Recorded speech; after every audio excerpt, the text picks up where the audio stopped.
I ended up with a serious heart infection called endocarditis, and I was put in the hospital for 72 days. It's basically just an infection in your heart. If it gets in your lymph nodes, you can die a slow, painful death. Luckily, they found it in time, and they got the antibiotics that cured me. Wow. And I also had an abscess in my spine that was like millimeters from my spinal cord that almost paralyzed me. So like two serious, really serious things. By the grace of God, they found him. But this was during COVID too. This is the height of COVID. So I'm in this hospital by myself for 72 days with no visitors, just a lot of time to think. And yeah, it was a good experience for me. Wow. So I'd like to unpack that a little more because that's pretty damn traumatic. Two near death experiences. Walk us through that on a deeper level. Like, what did you feel, or what were some of the thoughts you started having while you were in the hospital, while you were going through that?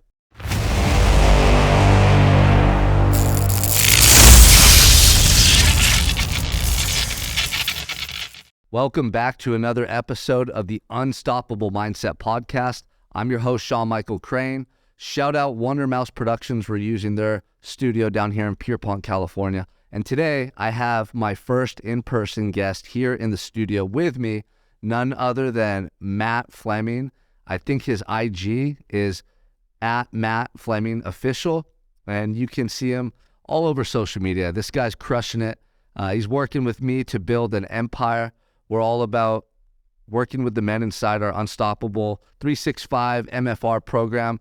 It's an elite self-mastery program for men to help them to develop discipline, a mindset that allows them to achieve anything they want in life, the right habits to get there, and we provide the community to support one another. So I brought Matt on board as my head coach earlier this year because of what I saw in him. And this is something really important. Before I let him start telling his story and introduce him, Matt stood out to me on social media. I started seeing him running every single morning, sharing a message into his phone on social media, a message about perseverance, a message about resiliency, a message about persistence and showing up to be the man that he wanted to be. And I loved it. And I continued to follow him. And then we started meeting in person and getting workouts and getting to know each other more. And now we're working together to create real impact and help other men to level up. So that's what it's all about. If you guys have something you want to do in your life, show people. If you have something inside of you that you're being called to become, live it out. Don't worry about how you're going to get the result right away. Don't worry about the final destination. Just embrace the process and immerse yourself in the process, and all the little details start to fill themselves in. So Matt, welcome to the studio, bro. I'm fired up to have you here. And we'll make sure everyone knows what handles to find you on social media. I want to just start from the very beginning with you, though. Before we even met the first time at that coffee shop, before we started working together, I want to know where Matt Flemming comes from, and I want you to take us on that journey from childhood all the way to now, man, because you have an inspiring story.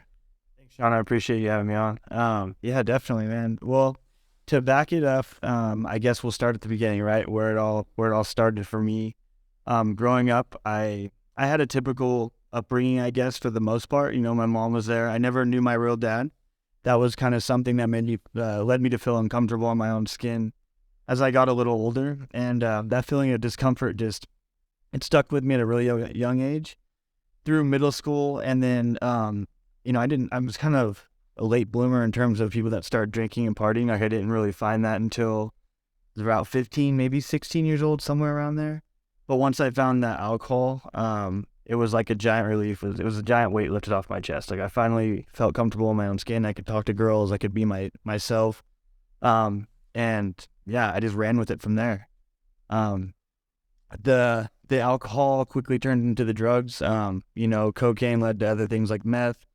Meth led to heroin, and that lifestyle led me to a life of being in and out of the county jail. Can I ask you a question, Matt? Yeah. Because I think it's probably typical for people to experiment in drugs and alcohol when they're younger. Yeah. And it helps when you drink to be able to talk to girls and socialize, right? When I would drink, I could talk to any girl, but when I was sober, I was terrified. So why do you think, though, you progressed from just the social drinking and using to the heavier drugs? Just the way it made me feel, I guess. I feel like I was an alcoholic from the first time I got drunk. I thought this is what I should feel like 24/7. And the alcohol felt great, but I like the drugs. And then I liked the other drugs, and finally meth and heroin were my drugs of choice. Did you have anyone trying to interject and help you at that time in your life? No. Because no one really knew, except the people I was doing it with. I mean, you don't turn into that crackhead walking down the street right off the bat, right? Like, Yeah. I was pretty good at hiding things for a long time. And then, when it got really bad, I was in my, early 20s around that time. So, I mean, really, who's going to tell you what to do at that point in time if you don't want to? Yeah. So what started happening in that time period, like in your early 20s? You said you were getting in trouble going to jail, and walk us through what like that decade of your life was like. Well, in the beginning, it was cool because I wasn't on any type of probation yet. I was selling drugs, and I was making a good amount of money doing it. I wasn't rich, but I supported myself, had a nice car, had a girlfriend, was, just living the life of a somewhat successful businessman, but that business was selling drugs, so it wasn't like the best thing to be doing. But once you start getting in trouble, it's a vicious cycle. Like in and out of county jail, you get put on probation, they let you out, and they expect you to start going to all these classes, testing clean, doing all these things that you're not going to do if you've only had 4 days of sobriety in county. So you just right back in there. It's a revolving door. And I think all said and done, I've probably been in and out of there about 20 to 25 times, with about 2 years broken up into like 3 to 6 month stints here and there. Wow. We call that the installment plan, right? Yeah, that's tough, man. And so when you were selling drugs, what were you selling? Heroin and meth. Heroin and meth. Wow. So I can assume like you were attracting probably some shady characters into your life at that time. All my friends are shady characters. Yeah. And so, okay, throughout your 20s, you're on the installment plan, back and forth, in and out of jail, selling drugs, living that lifestyle. When did you decide you wanted to be sober? What was the change that started to happen in your life? What was the thing that happened that made you, first of all, want to change? And then what do you start doing? So the first time I ever had any attempt, like I'd been to programs, here and there, court ordered, but I would never stick around. I think the longest I stayed there was like 20 or 30 something days down in San Diego. But my first like actual real try at sobriety was, I got a pretty serious charge. I was offered 3 years in prison or a year-long residential treatment program. I took it. I moved to Santa Barbara, and I went to the Santa Barbara Rescue Mission for a year, and it changed my life. Wow. So that's pretty typical, I think. Like a lot of people won't change certain behavior until they're forced to, even if they know it's bad for them or detrimental. And so if you're listening to this right now and you have vices, bad habits, if you have sabotaging behaviors, like what's it going to take for you to change? Are you going to have to end up in jail like Matt did, or myself looking at time in prison? Are you going to end up in the hospital overdosed? Or are you going to end up having a failed marriage, or your wife or somebody's going to leave you because you're not changing? This doesn't just apply to drugs and alcohol. This applies to any behavior that you're doing right now that doesn't serve you in becoming who you want to be. Why are you doing it? Don't you understand that every day that passes you by of you partaking in those actions is a day you're never going to get back, and a day that sets you further behind? You have to recognize this. Like a lot of times human beings won't change until a certain pain threshold is met. But what's it going to take? Do you have to lose your family? Do you have to lose your job? Do you have to, look in the mirror one day and realize you gained a bunch of weight and you can't even recognize who you are, and that feeling just disgusts you? Like, what's it going to take for you to change the negative behaviors and aspects of yourself? It shouldn't take such extremes, but it does. Not all of us get to experience that, though. And the worst thing is people who don't experience that pain, because then they continue to prolong the change. So if you're somebody listening, you don't have to go through these lows like Matt and I did to change your life. That's why we're here to share this message today. That's why we're all over social media, and that's why we have our coaching program, because we want to compel you and inspire you and guide you into making the changes now that are going to lead to a better life for yourself. Okay, so Matt, with that being said, the rescue mission, you went to the rescue mission. That was kind of like a reset for you. Tell me about that experience. I mean, first 30 days in was one of the hardest things I've ever experienced. My girlfriend at 2 years at the time, she passed away and died as she overdosed and with drug-related complications like the first 2 weeks I was there. Wow.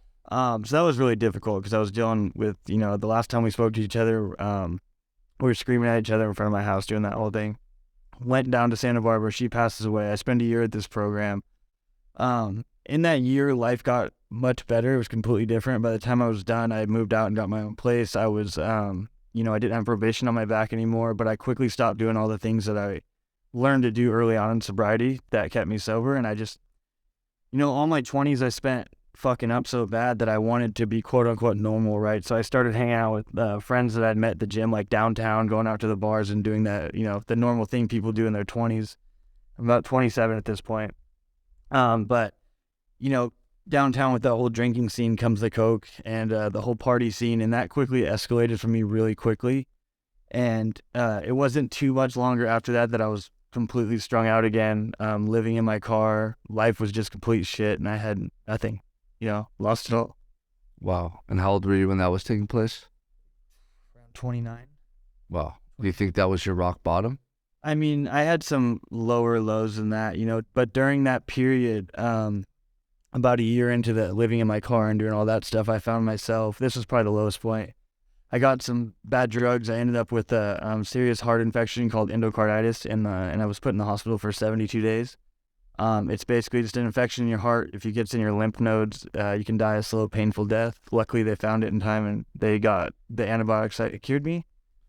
And, Wow. and I also had an abscess in my spine that was like millimeters from my spinal cord that almost paralyzed me. So like two serious, really serious things. By the grace of God, they found him. But this was during COVID too. This is the height of COVID. So I'm in this hospital by myself for 72 days with no visitors, just a lot of time to think. And yeah, it was a good experience for me. Wow. So I'd like to unpack that a little more because that's pretty damn traumatic. Two near death experiences. Walk us through that on a deeper level. Like, what did you feel, or what were some of the thoughts you started having while you were in the hospital, while you were going through that? Well, I went in there. I didn't know what was wrong with me. I just know it was an excruciating pain. I had like pins and needles over my whole body. My head felt like it was being squeezed in vice grips. I went to the hospital. That's basically how it started. Then they admitted me when they found the infection in my heart. I'd say the first 3 weeks I had a horrible attitude. I was trying to fight the security guards. I'm talking shit to all the nurses. I'm detoxing from drugs, just in a miserable state of mind. About 3 weeks into it, I kind of I shifted my whole mindset. I started working out. I had a TRX in my room, and I had a pull-up bar, and I was doing pull-ups on the shower curtain. Like once I was healthy again, right? Took me a few weeks, but my whole mindset shifted as I started working out and just bettering myself. Started reading a lot, started studying, just whatever I could. It was like a glorified prison cell in there. It was really lonely, but I had like a laptop and a phone. Yeah. So the working out, do you think that started to help you change? I mean, had you worked out before? Did you love exercise? Yeah, so when I first got into sobriety the first time was when I got really into fitness. I became a personal trainer at that point in my life, and fitness was one of the biggest things that I used to cope with a lot of the issues I had going on. It's one of the most freeing places. Like, it's the best thing I've ever done for my sobriety. So I was already familiar with the whole fitness aspect of things. Okay. And then you kind of reverted back to your old self for a while, but it sounds like you working out and taking care of your body and fitness in general, that's more aligned to like the person you want to be, Yeah. and kind of like that newer identity that you've been able to form. Yeah. Were you an athlete when you were younger? Did you play sports or work out or anything? I played football and basketball when I was really young, but again, like not knowing my real dad and not having that father figure around, I never really wanted to pursue sports too much because I didn't have that father-son bond thing. So I actually was into skateboarding. Like that was my thing growing up. Okay. Yeah, that's interesting. I mean, for somebody listening, exercise, in my opinion, is the most empowering habit you can form. Whether you're trying to quit drinking, whether you want to be a happier person, whether you want more confidence, whether you want more discipline, like the list goes on and on and on. The guy who works out consistently and takes care of himself, he's going to be a better husband. It's just the fact of the matter. The guy who sits on the couch and gains weight and doesn't move his body, he's not cultivating the right energy internally that he needs to be able to share with his family or in his place of business or in the world for that matter. So if you're listening and you're not working out, you're literally doing yourself a disservice. You're missing out on a massive opportunity to grow physically, mentally, spiritually. And like Matt's talking about, it shifts your identity because every time you work out, it's hard. It's not always fun and pleasant, but you feel accomplished after. And the more things that we do consistently in our lives that help us to feel accomplished, the more that we love ourselves. It's an act of self-love. So you take yourself 5 years into the future from now, and the guy that's consistently doing that, his energy is going to be different. His demeanor, his attitude, it's going to be more pleasant. I guarantee it. and just the way you feel. Like, this is about you being happier and a better version of yourself. So in order to do that, you need to take care of yourself and invest time into yourself. So Matt, with that being said, let's talk about from that point forward, like getting out of the hospital. What have you been doing in your life since, and kind of like walk the listeners through the last, 3 to 5 years has it been, or how long ago was that? You said COVID. Yeah. So after I got out of the hospital, there's a long story in between that, but basically that part didn't stick. I got out and I went back to my old ways.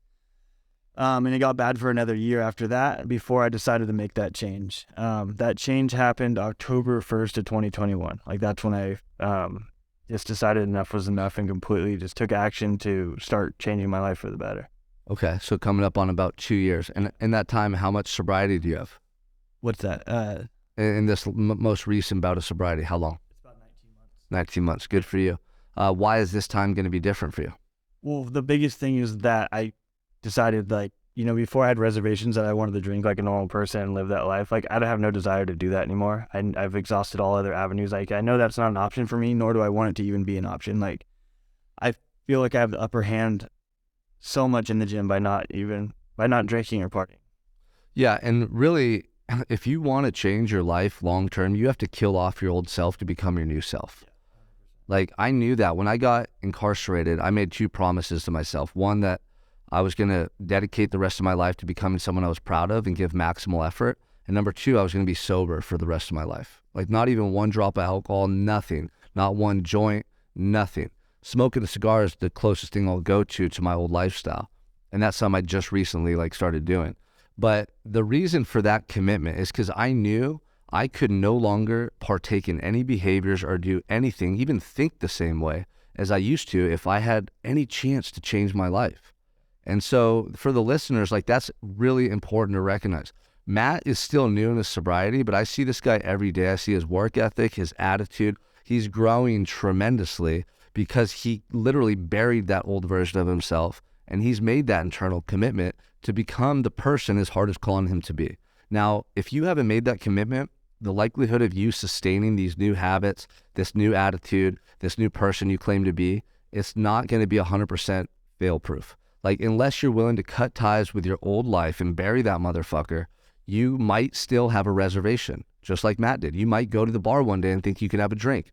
You might smoke that joint at a family reunion or school reunion with your old buddies. Like, it creeps up on you. So that's why the daily process of cultivating who you want to be is so crucial, because the moment you take your foot off the gas pedal is the moment those old vices and habits and patterns start to creep back into your life. Matt, that's probably why you go to so many meetings, why you work out every day. Like, talk to me about your work ethic now, your daily process now of becoming the person you want to be, and just what that looks like for you. I just have a healthy fear of ever returning back into my old self. So I don't ever think I got this. I don't ever think, I've, got 19 months, I can do a little bit less. Like, no, I just wake up every single day and I honestly think, how can I be a little bit better that day? How can I push myself today? Because I know on days like that, I have no chance of going back to that old self. If I wake up and go run first thing in the morning, if I go hit a workout first thing in the morning, if I do something that challenges me first thing in the morning, stick to my morning routine of journaling, meditating, whatever it may be, I know if I do that, I've got a much better chance of making it through that day. Yeah, absolutely. So what we're talking about here is you've actually designed like a plan, like a safety mechanism of sorts to prevent you from going back to those old ways. So things like your environment, not going to bars or hanging out with those old friends you used to get high with, not being idle and bored, not missing out on meetings, not missing workouts. Like, you guys, if you want to change, you have to really make an effort to change. You can't just say you want to change, but then keep the same routine, the same habits. Like, you have to actively implement a solution day by day. And so if you don't know what that solution looks like for you or what that blueprint looks like for you, start following Matt on Instagram. Start following his motivational content every single day. What's your Instagram, Matt? It's Matt Flemming, Fleming, and then official. Okay, Matt Flemming official. Start following his content every day. See how he's living. Here's the thing. You can either dedicate yourself to doing hard shit every day that's going to move you forward in life, that's going to make sure you don't go backwards to that old life, or you can choose not to, but then you're going to face a different type of hard when you start relapsing, when you fall back into old patterns, when you sabotage yourself, and then you're going to wish that you would have just dedicated yourself to that other path in the first place. It's never going to be easy. It's not going to be a cakewalk, and it shouldn't be, because in that process of you putting forth effort, that's where you start to really find your new self. That's where you start to love that new person. That's where you start to feel confident as that person. And we're talking about a shift in your identity that takes place over time. It's the repetition every single day that's going to start to transform the way you think, feel, and live your life. And that's what Matt's doing right now. So Matt, I'm so proud of you, dude. Like, you've been on a journey, man. You've faced a lot of challenges, from growing up without a dad present in your household, to battling addiction, to almost dying. And like, when I hear stories like that, I know you're here for a purpose. And earlier we were talking about trauma and how there's a couple different ways people handle it. Usually people go through trauma and they become victims of circumstance, or they stay in denial, and that denial continues to perpetuate their problems into the future. But the third piece of trauma, which changes people's lives, is when we can find meaning in our suffering, meaning in those experiences that allow us to find a greater depth or gratitude and appreciation for our lives. And usually it's the feeling of, wow, I made it. I'm here for a reason. Maybe I have a purpose in this life. Maybe I went through those experiences so I can live a better life in the future. And I had to learn that stuff then so that I can live that better life in the future. And I know what to do, and I know how to behave. And I've learned these lessons that are going to help me then. Do you believe that, Matt? Do you think that's playing a factor in your life? Yeah, 100%. Okay. I feel like if I can channel all that energy that I used to staying loaded and running the streets the way I used to, if I can channel that into something positive, nothing could stop me. Like, there's nothing holding me back. I live each day. Like, I tell the people this a lot. Like, as much as I fell in love with the drugs and the alcohol, I fell in love with the whole lifestyle it brought. Like, it was never boring, right? There's never a dull moment. You're always running around doing something. My biggest fear, if one of them was when I got sober, was that life was going to be boring. So I'm making sure that that's not the case. Just channel that same energy, if not more, into business, into work, into my workouts, into making a better life. Nothing can hold you back. Yeah, I love that, man. Any final words for somebody who maybe like you is struggling with addiction, or maybe just someone who's living below their potential right now, and like they want to change, but they've tried, maybe they're stuck, or they keep going back to the old ways? What would you tell that individual if you were talking to them face to face? I would just say, start making changes, right? You're not going to get from A to Z overnight. Like, I looked back, that's why journaling is such a big thing for me. I love going back and reading my old entries. I remember whenever I first started on this whole path of personal development and bettering myself, I was like, I'm just going to wake up early. And like 7 a.m. was like an early rise for me, you know what I mean? And now I'm getting up at I wake up at 4 a.m. with no alarm. And that's just kind of how I've burned that into my brain. But just don't think you have to start with like some super crazy routine. That you just build on it, right? Just be a little bit better every single day.